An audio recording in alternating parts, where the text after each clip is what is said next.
You are now listening to a podcast from Church of Alpha Omega Christian Ministries, Incorporated.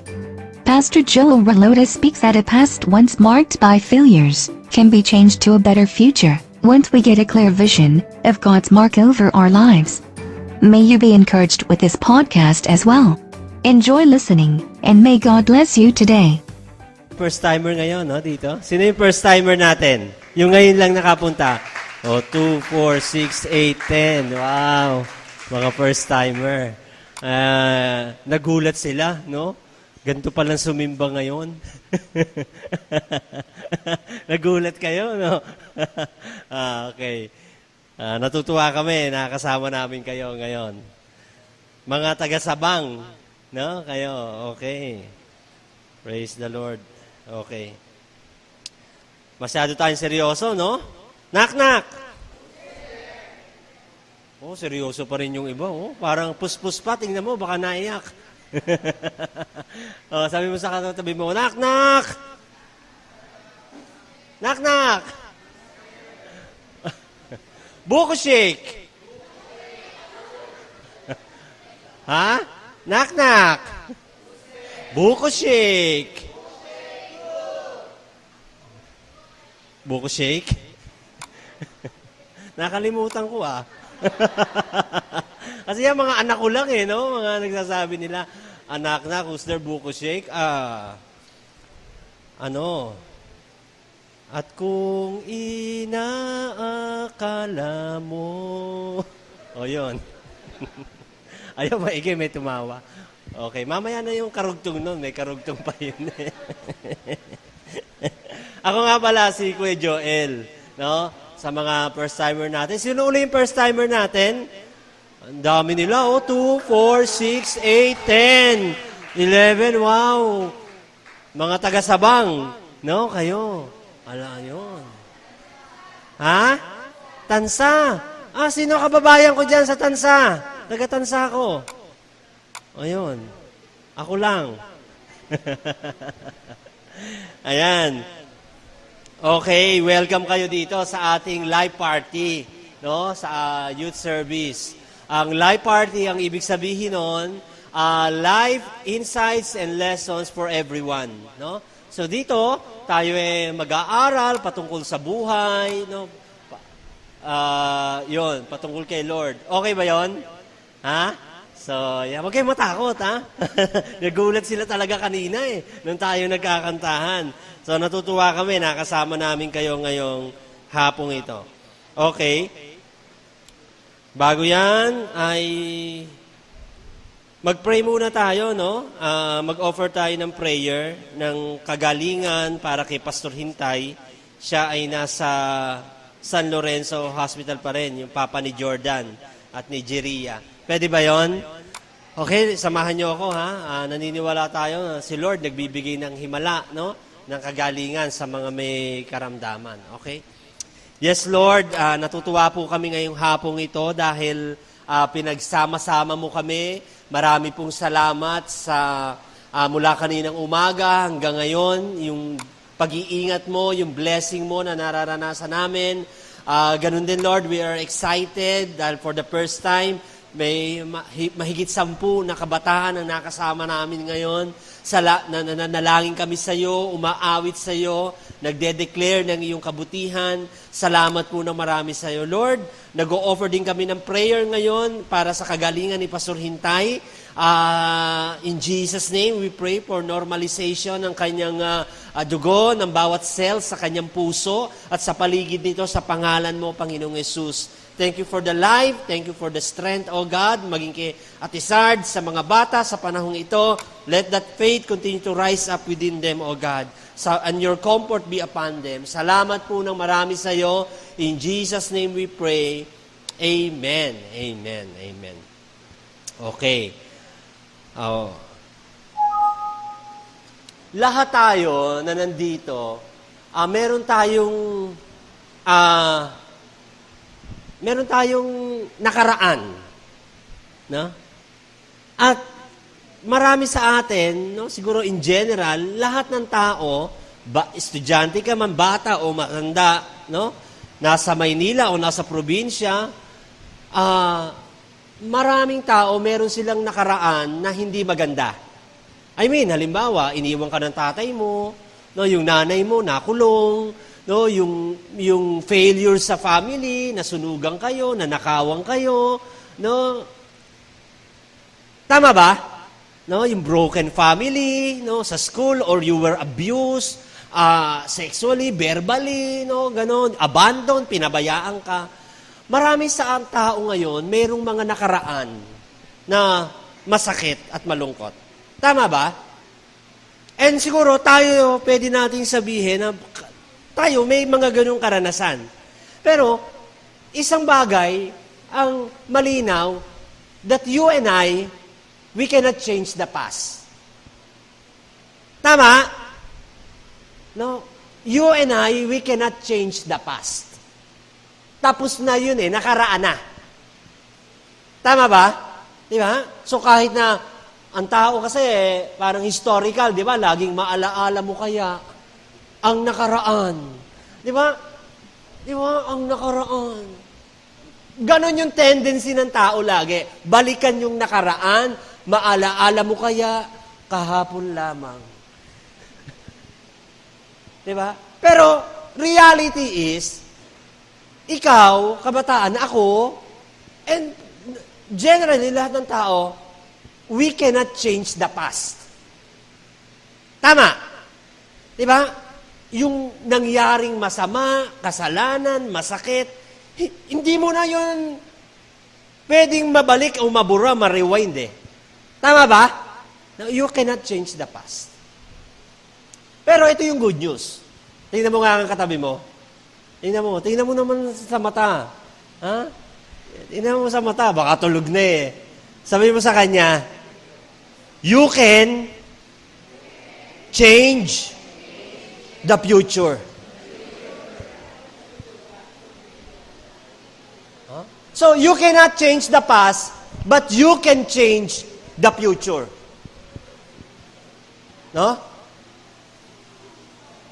You cannot change the past, but you can change the future. Paano yun? Paano yun, kuya? Ganito na nga nangyari. Masakit nga Nakakalungkot nga, nakakaiyak nga Kaya nga ako nagkaganito Kaya nga kami nagkaganon Wala nang pag-asa, wala na. No? You cannot change the past, pero you can change the future. Paano? By having the mark of God's vision in your life. Pwede mo palang palitan yung kinabukasan mo, gaano man yung kasakit, gaano man yung kagulo, gaano man yung karumi, pwede mong palitan ang yung kinabukasan at hindi magpatuloy ng ganon kapag meron kang mga tatak ng pangitain ng Diyos sa buhay mo. Marks of God, by having the marks of God's vision in your life.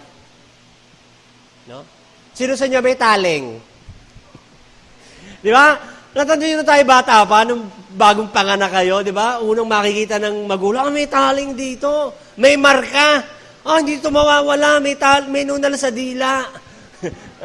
May nunal sa paa. Di ba? May nunal sa noo. Palatandaan. Di ba? So, we have marks. At yung nakaraan mo na masakit ng family mo, minsan yan, marka sa yung puso, marka sa yung isip. That somehow, isip mo, ganito na lang talaga kami. Wala nang pag-asa, ganito na lang. Namarkahan ka ng negatibo, ng failure. Pero sabi natin, but you can change the future by having the mark of God's vision over your life. Sabi ko nga, lahat naman ng tao, generally, may mga past na hindi maganda. Di ba? Nakakalungkot yung mga tao na nabubuhay sa nakaraan nila. Di ba? Siguro may mga kakilala kayo, alcoholic o drug addict o addicted sa anong substance, no? Bakit nila ginagawa yung patuloy na gano'n? Kasi hindi nila, yun ang kanilang therapy. Para makalimutan yung nakaraan. Pansamantalang kaligayahan. Di ba? Pero hindi naman Sabi nga natin, but you can change the future. Sabihin nga natin, we can change the future. Pwede kong mabago ang aking kinabukasan. No? Ganun pala yun, Jeremy. No? Si Jeremy, isa sa first-timer natin ngayon. No? Kahit pala ano yung nakaraan natin, kahit anong yun, kapangit, pwede mong baguhin yung istorya nun.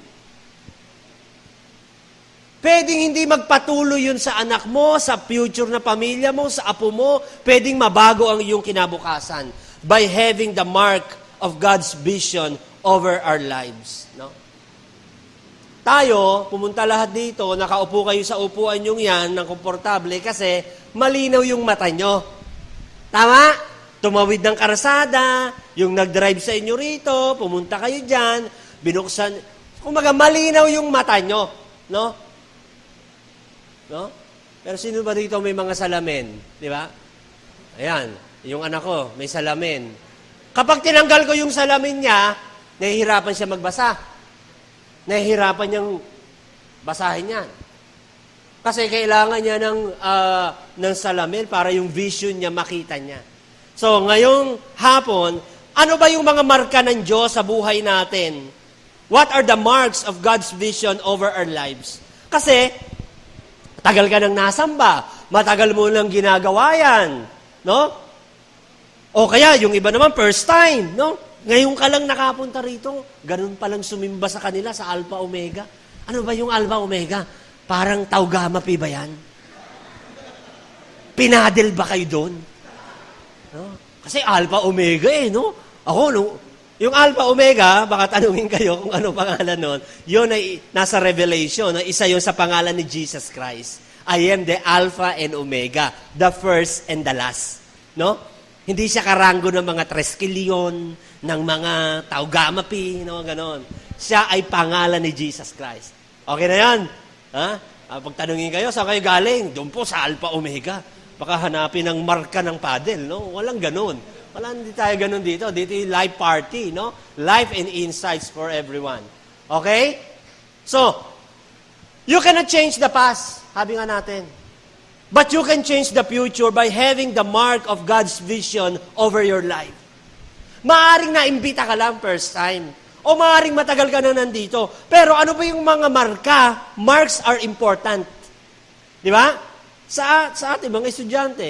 Yung marka mo nung elementary ka, nung high school ka, hanggang college mo, may epekto yun eh. Tama ba? No? Yung marka na natamo mo sa katawan mo, palatandaan yun eh.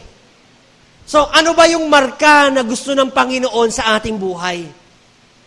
Because we have marks over our lives that are negative, painful. Ayaw na sana natin. Tama? Pero, sabi nga natin, but you can change the future. Pwede ka magbago. Pwede hindi magpatuloy yung pangit na nangyari yon by having the mark of God's vision over your lives. Una, you become inspired to follow God. No? Ito yung mark of a follower. No? Inspired. Ang iba sa inyo, inspired. Di ba? Kahit wala kang assignment, inspired kang pumasok, sana Lunes na. Ba't kaya inspired?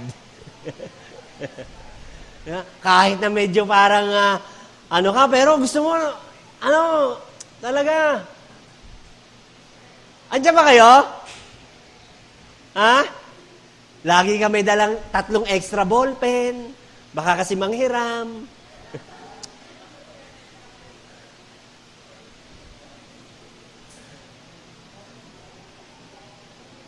Pag inspired ka, parang kahit na medyo mahirap, may distraction, pero susunod ka. No? So, yun daw ang palatandaan na si God, merong pangitain sa inyo. Sa inyong buhay, you become inspired to follow Him. Yung palatandaan, sumusunod tayo. And I believe lahat tayo, kaya nandito, ito'y bahagi ng pagsunod natin sa Panginoon. Tama ba? Nandito ka because you obey God. Umawi tayo kanina, dineclare natin yung kabutihan niya, di ba? Nataas tayong kamay, nasayaw tayo. No? You become inspired to follow God. Sabi sa Matthew 11:28, ito, si Jesus Christ yung nagsasalita dito. Sabi niya, "Come to me, all of you who are weary and carry heavy burdens, and I will give you rest." Ito ay imbitasyon ni Jesus. No? Sabi ni Jesus, "Come to me." Kayo ba naranasan nyo ng maimbitahan sa birthday, anniversary, fiesta, kasal? Hello? Naranasan nyo na? Di ba? O basta lang tayo napunta? Ayun, may handaan, tara! O yun, may kainan, tara. Kabag-anak kayo ng lolo ng lola ng nanay ko. Hindi eh. Di ba? Hindi ka basta pupunta. Hindi ka basta pupunta kasi hindi mo kilala nandun. Nakakahiya, di ba? Minsan nga, kahit imbitado ka. Tama ba? Imbitado kayo ng pamilya mo, pero malaki yung bahay, parang mga nakakotse, parang ikaw, nakamotor lang, ay pa umandar, at tulak-tulak ko. Parang nahihiya ka, pumunta mo, parang, di ba? Kahit nga, meron kang imbitasyon eh. Nakalagay doon, no? Reyes family. Ba't ganon double S? Baka hindi tayo yan. Hindi tayo yan, nagkamali lang. Sasabihin ng nanay mo, tara, magbihis ka, pupunta tayo doon. Minsan sabi mo, nahiya ako na eh, wag na lang. Puro matatanda naman nandun eh. Padasal ba naman?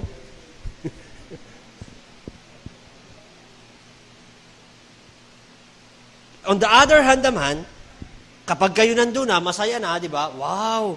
Kita mo, invited ka kasi talaga may imbitasyon eh, di ba? May regalo ka pa, no? 50 pesos, para naman di nakakahiya. No, worth 50. Bibigay mo sa may birthday. Tapos, pagkakain ka, di ba? Talagang sarap. Oh. Why? Bakit ka nabusog? Bakit ka nag-enjoy? Bakit ka masaya na nandoon?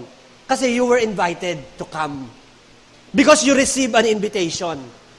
Nakatanggap ng imbitasyon si nanay, si tatay. O basta huwag ka mawawala ha. Eh, nakagraduate yung anak ko ng kinder eh.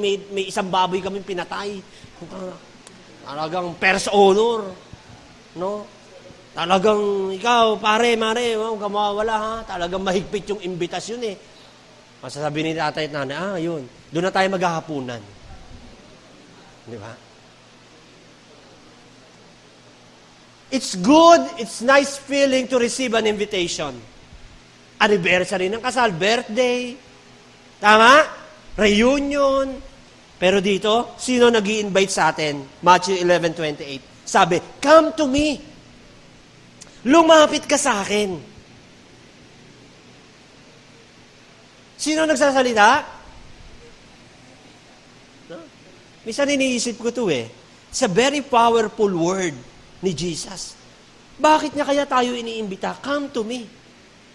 Hindi kaya ibig sabihin lang nun, kasi hindi talaga tayo lalapit kay Lord. Naturally ang tao. Naturally, lalapit siya kay mayor, lalapit siya sa kaibigan, hihingi siya ng tulong sa kapatid, he will come.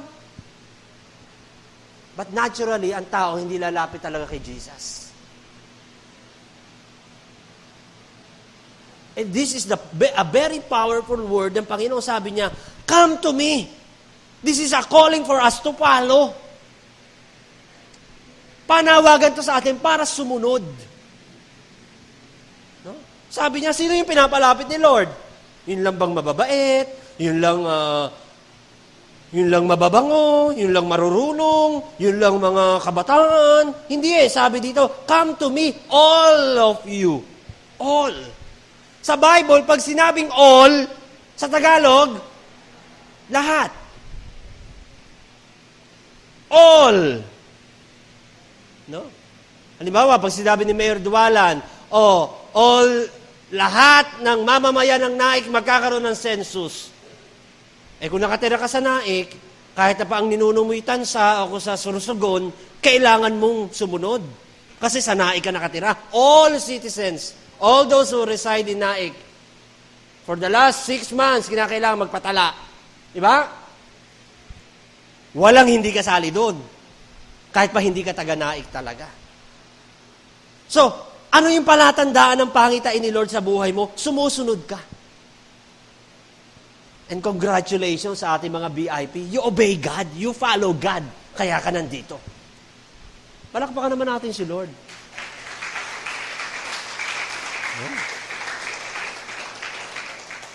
Siyempre, hindi rin lang yung VIP, pati yung matagal na. Palakpakan natin si Lord. Bakit tayo nandito? Kasi we obey. Sumunod tayo eh. Sumunod ka eh. Yan ang isa sa palatandaan na may ang pangitain ng Lord nasa iyo. Yung vision, yung gustong mangyari ni Lord. No?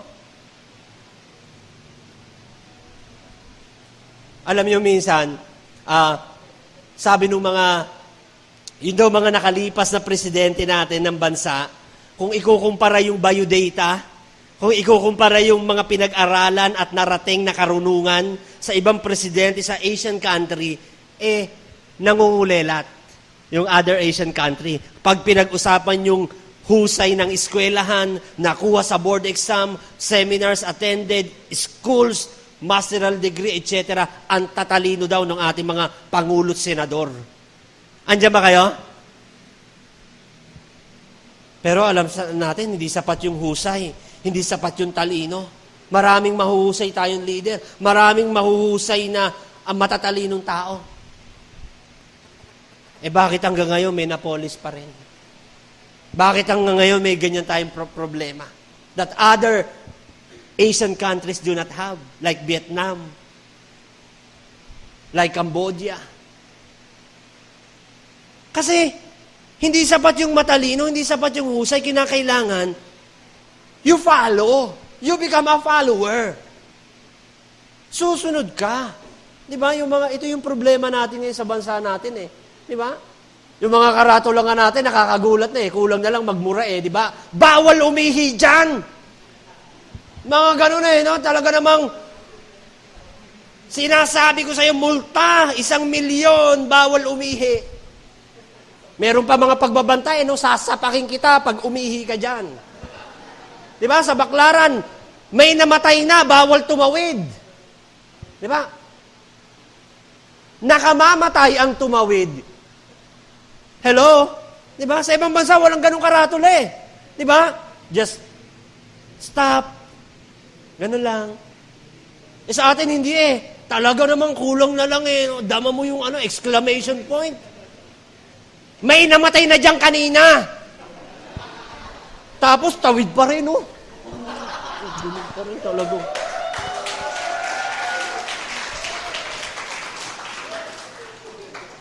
This is the bad culture na meron tayo. Nasa panahon tayo ngayon na everybody seems to enjoy na maging pasaway. Diba? Do not touch wet paint. Uwe! Ay, wet nga, bro!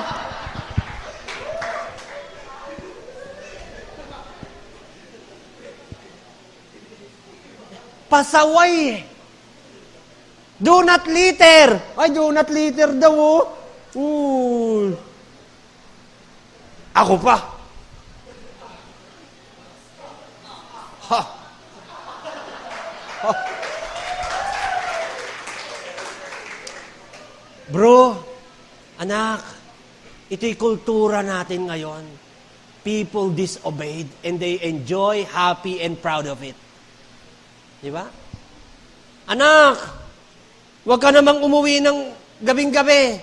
Huwag kang mag-alala na. Umaga na. Masunurin ako, hindi ako gabi uwi. Umaga na. May dala pa akong pandesal.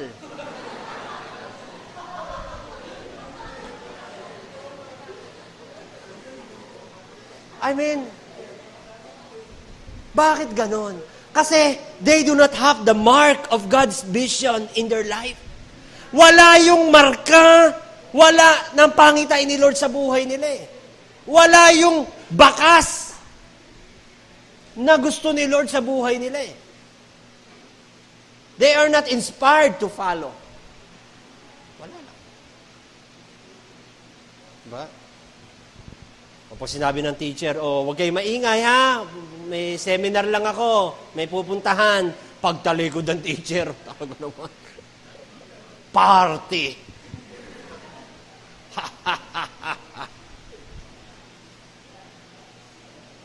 Pero hindi dapat ganun eh. Susunod ka dapat.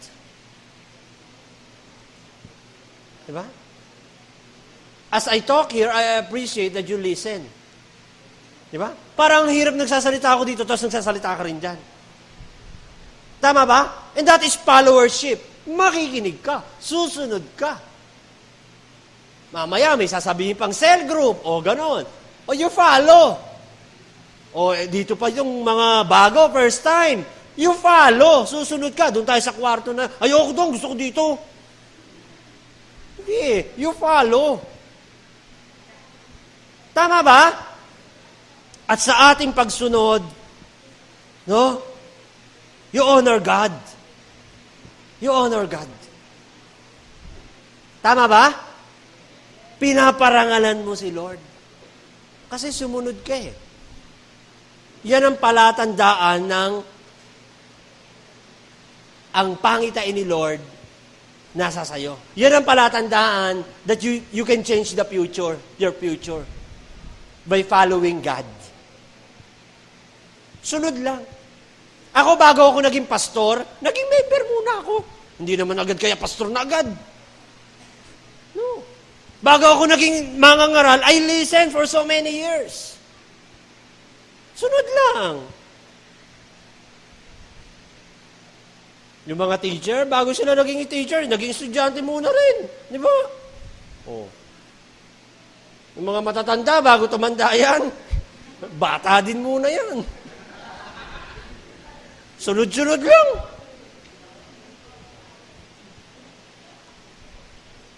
Will you obey? Susunod ka ba, bro? Sunod lang. Amen? Sabi nga sa pagsunod, narinig ko tumisa sa anak ko sa pagsunod, may pagpapala. Amen? Ibig sabihin blessing. Sumunod Di ba? Oh.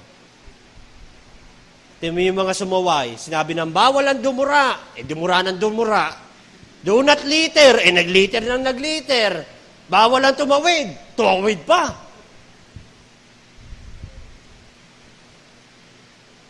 Inani nila yung hindi magandang bunga nun sa kanila.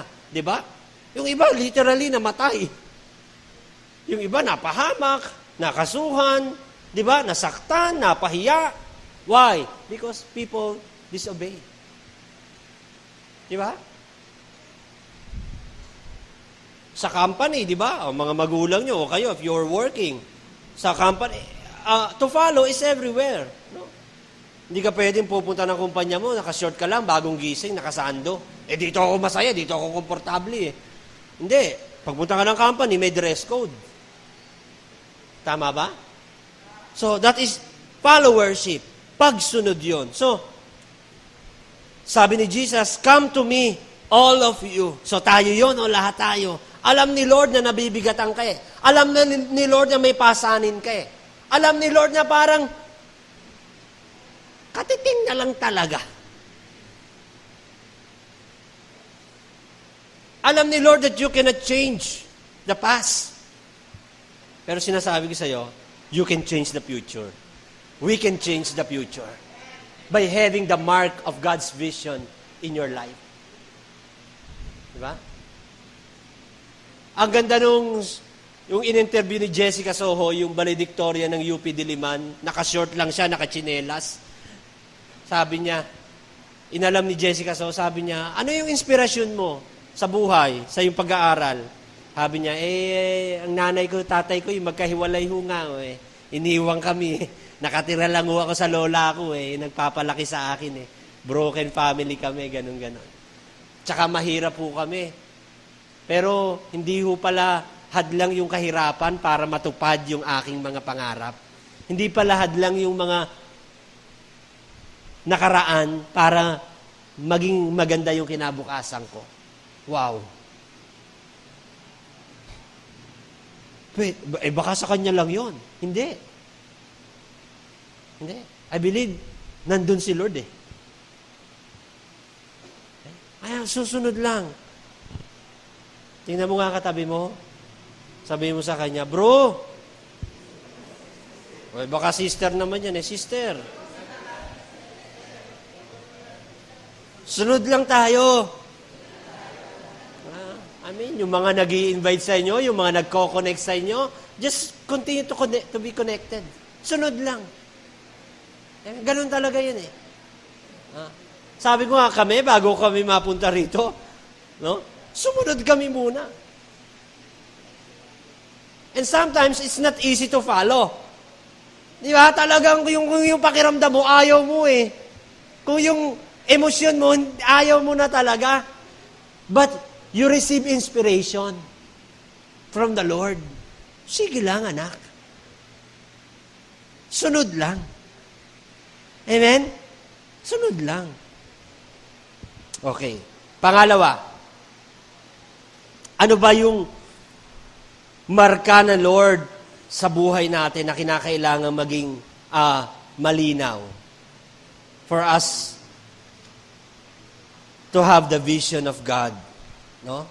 Yung pangitain ni Lord sa atin. Sabi, kapag nasa iyo yung pangitain ni Lord, kapag naunawaan mo yung mabuti, yung totoo na gusto ni Lord, and you are speaking it, thinking of it, ginagawa mo sa abot ng iyong makakaya, no? Kapag ito'y ginagawa mo, sabi, it makes you a servant to others. Yung mark of a servant. Sabi ko kanina, mahalaga yung marka sa atin. Ay, salamat. Mahalaga yung marka. Di ba? Naalala ko nung pinanganak yung bunso namin, nung pagkalabas, sabi nung doktora, ay, hindi ho mawawala ang anak nyo. Kita nyo yung taling, ayan ang palatandaan. Yung talagang taling agad pinakita ng doktora. No? Ayan ho yung palatandaan niya. Kasi kitang-kita eh. No? Ayan ho yung taling niya. May marka, may palatandaan. Ano yung palatandaan na nauunawaan mo si Lord? Na nagagawa mo, na iisip mo na yung ginagawa ni Lord? Kasi as you obey, di ba? Natututo ka. Tama ba? Ganun pala. Nakikinig ka, pagsunod yan. Di ba? Inaalam mo, pagsunod yan. No? Ang nangyayari doon, hindi natin namamalayan, it makes you a servant. Nagiging lingkod ka. Sa bansa natin, di ba, minsan nakakatawa na lang, yung mga lingkod bayan natin, di ba, yung mga nasa government, lingkod bayan na tawag sa kanila, di ba? Pag yan ay guest sa mga graduation, sa mga ano, di ba, talaga, ang kanyang kabunyian, ang karangalan, congressman, senator, gano'n natin igalang sila. Tama ba? His Excellency, Her Honorable, His Honorable, ang kagalang-galang. Di ba? Lingkod bayan. Pala naman magnanakaw. 200 million. Sabi pa ng isang senador, mali ang computation. Dinala kayo. Sabi ng isa niyang kasamahan, mali computation. Napakaliit niyan. Sabi ng kanyang kasamahan. But in spite of that, let us continue to pray for our country. Naniniwala ako talaga na may ginagawang mabuti ang Panginoon sa ating bayan. Amen? He is cleansing, nililinis ng Panginoon ang ating bansa. May pag-asa ang Pilipinas. Uunlad ang Pilipinas, ang kapayapaan ay mangyayari. Pero, bakit nagkaganon? Kasi yung supposed to be lingkod bayan, hindi sa bayan naglingkod. Di ba? Naglingkod sa sarili. Sabi ni Jesus sa John chapter 13 verse 12, He had finished washing their feet. Hinugasan ni Jesus ang paa ng mga alagad. No, nakakatuwa itong eksenang to sa John chapter 13, no? Kasi nung panahon nila, ang daan sa Israel, wala namang gantong tiles. Hello? Wala namang ganyang, sementado. No? Talagang yon, Israel is a desert, no? So, maalikabok talaga. At yung paa, ang siguro nung panahon nila, yun ang pinakamaruming part ng katawan ng tao. Kasi wala pa naman noong mga boots pa, wala pa namang Nike, closed shoes, open shoes, wala pa namang Converse, no, walang ganun eh. Naunawa ninyo? Kaya nung huhugasan ni Jesus yung paano mga alagad, yung isang alagad tumanggi. Di ba? Tumanggi siya, sabi niya, "Oh Lord, jahe naman, nakakahiya naman, Lord, naman. Ikaw prophet, ikaw Lord, wag na po, kahiya naman." Ganun eh. Di ba sabi niya, "Wag na po niyo akong isali." Sabi ni Jesus, pag hindi ka sinali, di ka kasali, wala kang kabahagi sa akin. Sabi, "Ay, ganun po ba? Kung pwede, paliguan niyo na ako." Paliguan niyo na ako. Isali niyo na yung buong katawan ko, no?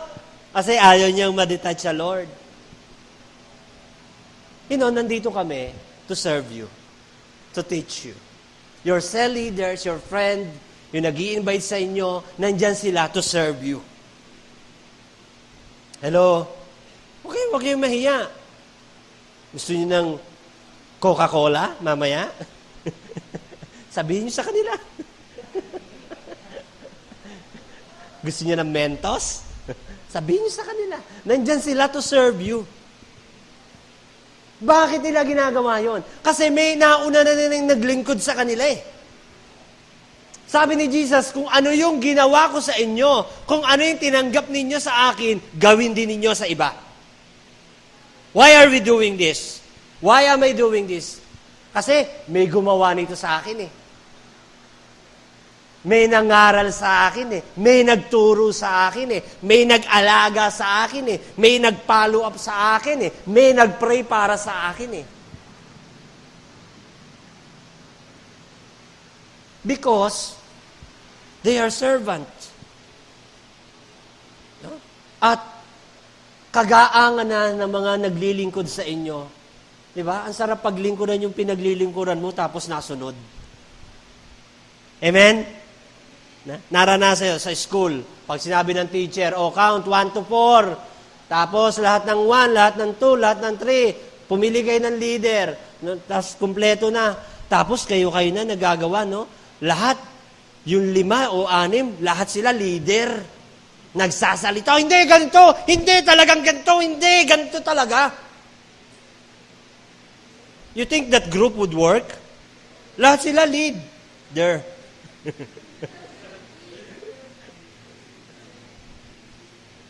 Hindi, di ba, kailangan mayroong isa. Di ba? Nasusundan. So it makes you a servant to others. Ito yung palatandaan. Servant. Kaya huwag kang mahiya. Walang nakakahiyang maglingkod.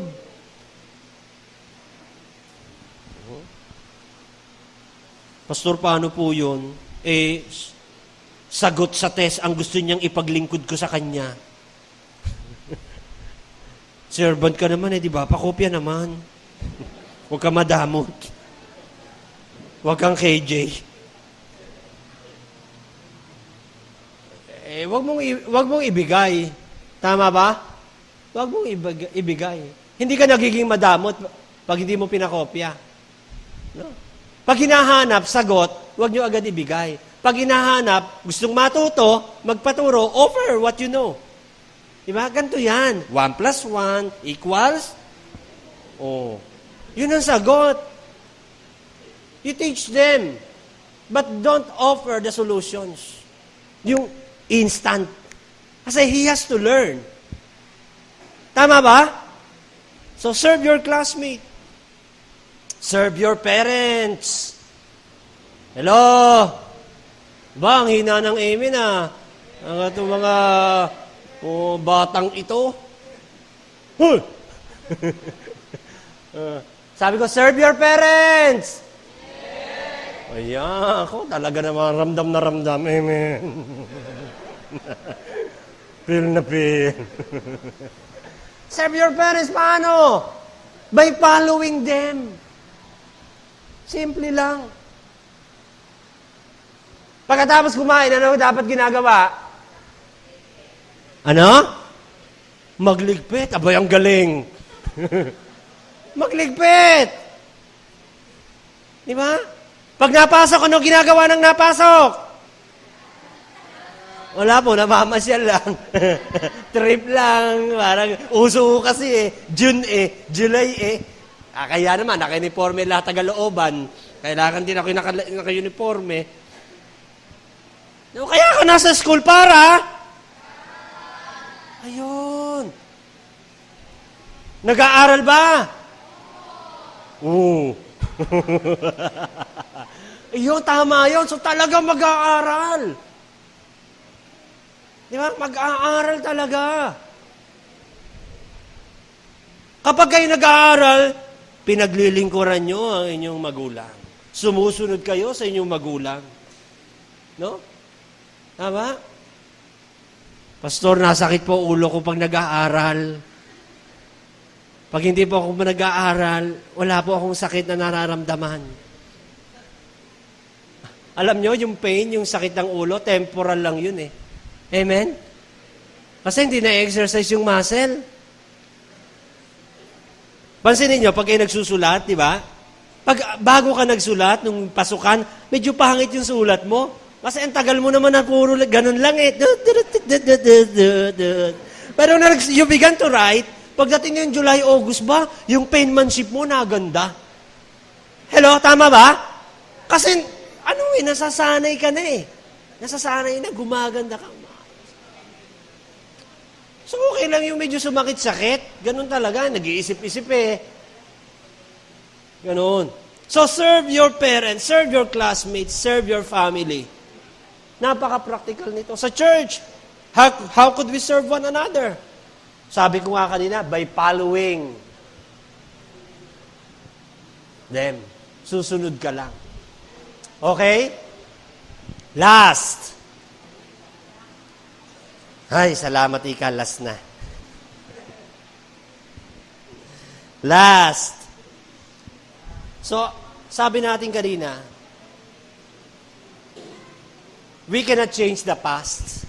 Yung pangit na nakaraan natin, hindi natin kayang baguhin yun eh. Tama? But we can change the future. Pwedeng mabago yung kinabukasan mo by having the mark of God's vision in your life. Yung mark of a follower, mark of a servant, no? Yung palatandaan ng lingkod ka, servant ka. Diba? Ganun ang ginawa ni Jesus eh, di ba? He had finished washing their feet. Wow. Ang dumi. No? Hinugasan niya talaga, tinanggal niya yung balabal niya, yung kanyang palanggana, talagang hinugasan niya yung paa. Di ba, yun ang pinaka-parang humiliating na uri ng paglilingkod sa kapwa? Di ba? Huh? Ako, pastor, at the same time, caregiver din ako, na part-time ako. Alam nyo na, trabaho ng caregiver. Di ba? Oh. Siyempre, magbibigay ka ng care. And sometimes, yung pagbibigay ng care, talagang, wow! Kung ano man ang maranasan ng inaalagaan mo, nandun ka to assist, to help, to clean, to make him feel comfortable. Tama ba? Di ba, hindi pwedeng iyak. Hindi pwedeng yung ganon. Sasabihin mo lang, maigi na lang na invento Vicks. Lagay ka ng Vicks. Because you are there to serve. Nandiyan ba tayo? Di ba? Kahit paano gawin yan, nandun ka to care. That is physical. That is work. Pero sabi ko nga kanina, serve your classmates, serve your parents, serve your family. By studying, by obeying them. No? Panghuli, yung mark of a leader. No? It molds your character. Hinuhubog nito ang ugali mo. No? Naalala ko nung elementary ako, pagdating sa character, nakalagay doon kagandahang asal. No? Ganun pa noon eh. Ngayon ba ganun pa rin? O asal na lang?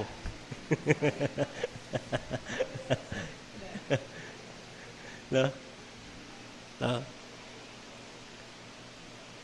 It molds your character, yung mark of a leader. Isa sa Bible characters na kabataan na gustong-gusto kong basahin, si Timothy. No? Sa 1 Timothy chapter 4 verse 12, sabi dito, "Don't let anyone look down on you because you are young." Sino rito? Young! Wow! Oh? Parang 80 yun na yung iba. Pagod na ba kayo? Sabi din, don't let anyone look down on you because you are young. Huwag mo daw papabayaan na maliitin ka ang tingin sa iyo ng iba kasi bata ka. Naranasan niyo na ba yon? Minamaliit kayo dahil bata naman yan eh. Bata yan. Parang hindi ka siniseryoso. Parang ayaw kang bigyan ng value o pahalaga talaga. Andiyan ba kayo? No, Timothy experienced that. Because he was young. Literally young. Kagaya ang tropa niya, si Titus. Tropang Titus. Sila yung mga 144 generation ni Paul. No? Sila yung mga disciple. Sila yung mga apo na sa pananampalataya. Sumulat si Pablo kay Timothy. Sabi niya, maalaala mo kaya, Timothy, huwag mong pabayaang maliitin ka ang pagtingin sa iyo dahil lamang ikaw ay bata.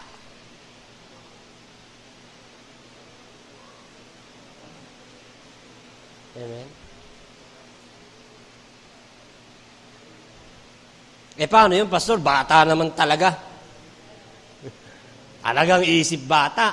Talagang, Eto, sabi ni Timothy, ni Paul, don't let anyone look down on you because you are young, but set an example. Sabihin natin, set an example. Set a standard. Wow. Minsan, maigi pa electric pan may standard. Ang tao, wala.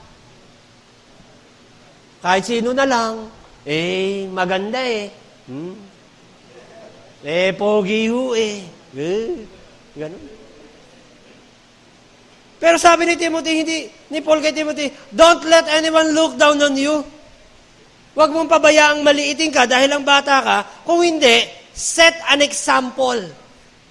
Set a standard sa iyong pamumuhay, sa iyong pananampalataya, sa iyong pananalita. Maging mabuti kang halimbawa. Pwede ba yun? Diba? Kaya mga kabataan, huwag niyong kakalimutan yung po at opo. Ano sagot? Practice. Ha? Kasi minsan nawawala na no? Ano ba? Ganun na In our culture, ang kultura natin Pilipino, may mga kinagawalan tayong magaganda. Not all traditions are bad. May mga kinagisnan tayong magaganda. Isa doon yung paggalang. Isa doon yung pagiging pagpapahalaga sa matanda. Di ba? Grabe naman. Kita mo ng 85 years old na si Lola, sa bus, sa papi, nakatayo, may dala pa, tapos nagtulog-tulugan ka.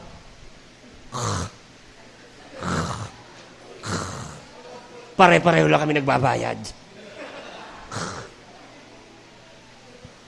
Yes, you won't go to hell. Yes, that is not sinful.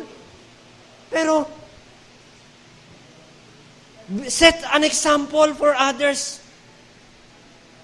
Yun yung kailangan ng bayan natin ngayon Di ba? Yun yung hinahanap ng mga, ako po, involved ako sa community service. No? through the SWD Pantawid. No?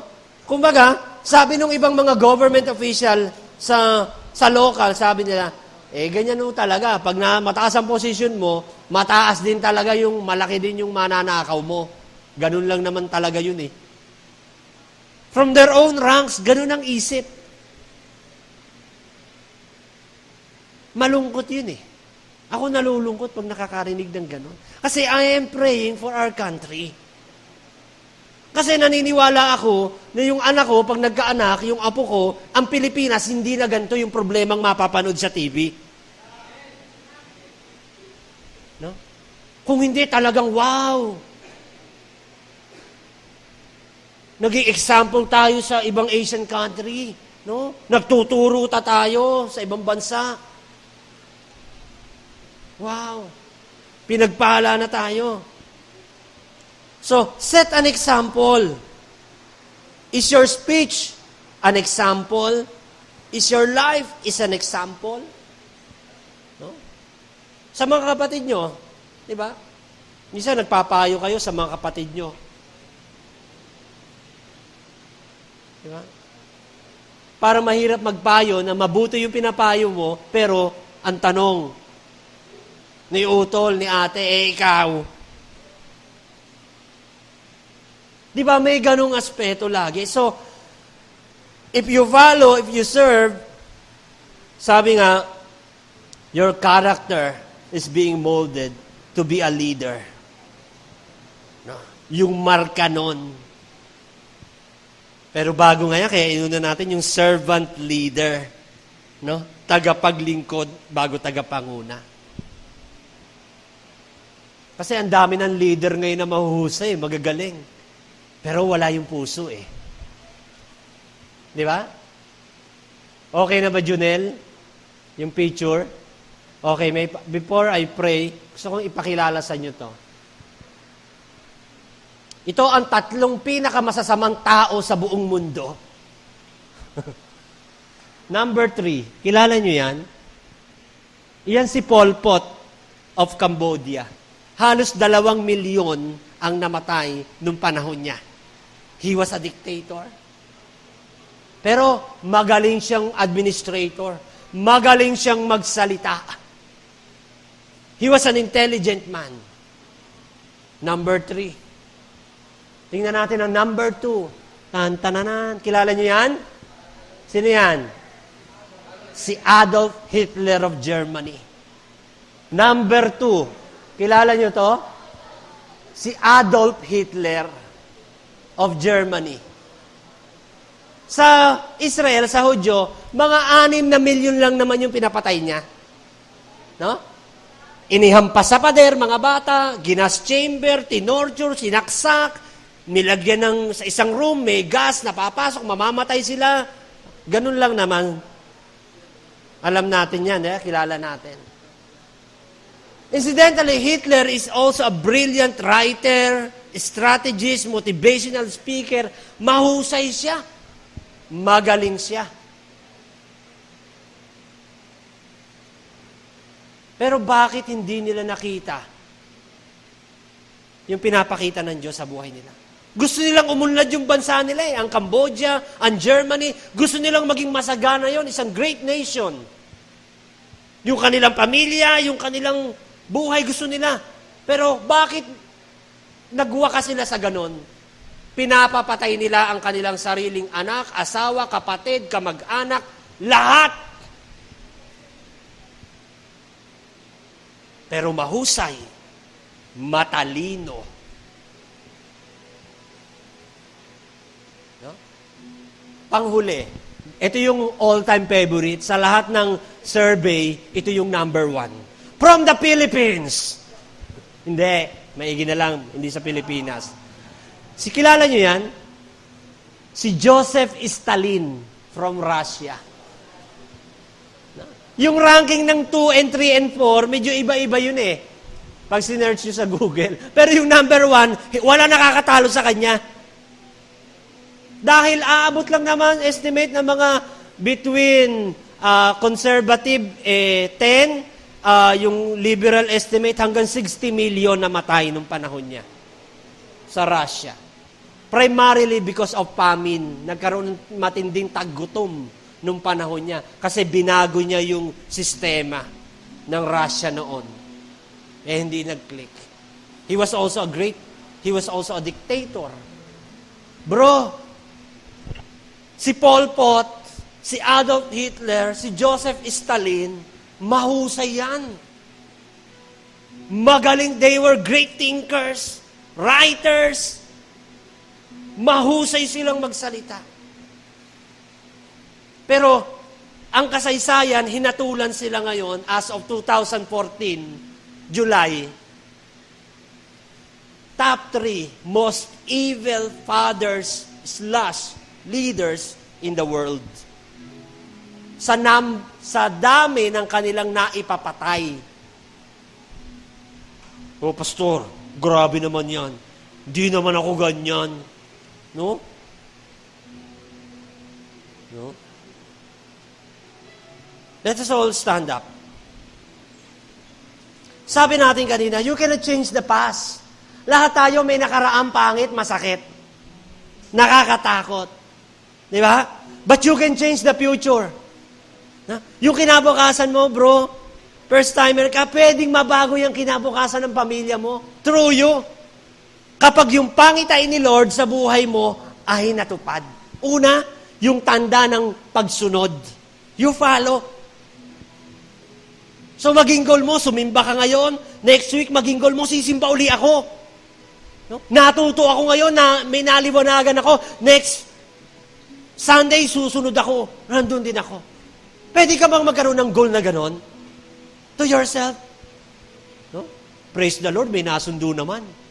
Diba? O napatigil ka sa pagsimba, pero maging goal mo, talagang I will be inspired, I will be consistent. Kasi nasunod naman ako kaya lang, hindi consistent. Kapag gusto ko lang, kapag komportable, pero pag nandun yung marka ni Lord sa buhay mo, yung pangitain ni Lord, you are inspired to follow. In spite of, wala kang pera, wala lahat. Alam naman ni Lord yun Hindi naman pera ni Lord yung gusto mo talaga Ikaw, your heart. Have a goal to follow. And as you follow, you serve. Amen? You serve. By how? How do you serve? By having that vision na may ipapakita si Lord sa'yo, natututo ka to love God, na mahalin si Lord ng buong puso, buong lakas. Totoo pala siya. Yung mga tumatalon-talon dito, yung mga nakanta na yan, they experience the love of God. Ang tindi rin na nakaraan nila. Pero, kung tinignan nila lagi yung maalaala mo kaya, yung nakaraan nila, they will not be here. Wala kami dito. Wala tayong lahat dito. But the good news is, you can change. We can change the future. No? By having the mark of a follower, the mark of a servant, and the mark of a leader. I'd like to say, na nakatingin ako ngayon na nakatayo, you are the future ng ating bayan. Karangalan ka ng bansang Pilipinas. Hindi yung bola, hindi yung parang paano lang. Hindi, naniniwala ako. Nagsasalita ako ngayon sa future matapat na negosyante ng NAIC, sa future na government official ng ating bansa, sa successful family man or leader. Totoo yung sinabi ng ating bayani, ang kabataan ng pag-asa ng bayan. Pero kailangan natin dagdagan yon ng addendum. Kailangan dagdagan natin yon, i-expand natin. Hashtag, ang kabataang Kristiyano ang pag-asa ng bayan. Amen? So, let us just, ngayon ay per Sunday, we will receive the symbol ng katawan at dugo ng Panginoon. Bakit natin ginagawa to? No? We will receive the symbol of the blood and of the body of the Lord Jesus Christ. No? So, ito ay ginagawa natin bilang pag-alaala sa kamatayan at muling pagbabalik ni Jesus Christ. Isang pag-alaala sa kagandahang loob ni Lord na sa pamamagitan ng kanyang buhay, napatawad yung ating mga kasalanan. No? Kasi hindi pwedeng matamo ng tao yung forgiveness by good works, by performing sacraments. Hindi rin ito pinapatawad ang ating mga kasalanan, subalit, sinasalamin ng katawan at dugo ng Panginoon yung ating pakikipag-ugnayan sa Kanya, sa kamatayan niya. So, yun ang gagawin natin ngayong hapong ito. So, this is a call to remember what Jesus Christ has done on the cross. Alam natin ang ginawa ni Jesus sa cross. Amen? Hindi siya nag-suicide. Hindi biglaan yon. Alam niya yung kalooban ng Ama. He gave His life para sa'yo. Para makapaniwala tayo, yung kinabukasan natin pwedeng mabago. Kahit na yung nakaraan natin, we cannot change the past. Lahat tayo. But you can change the future.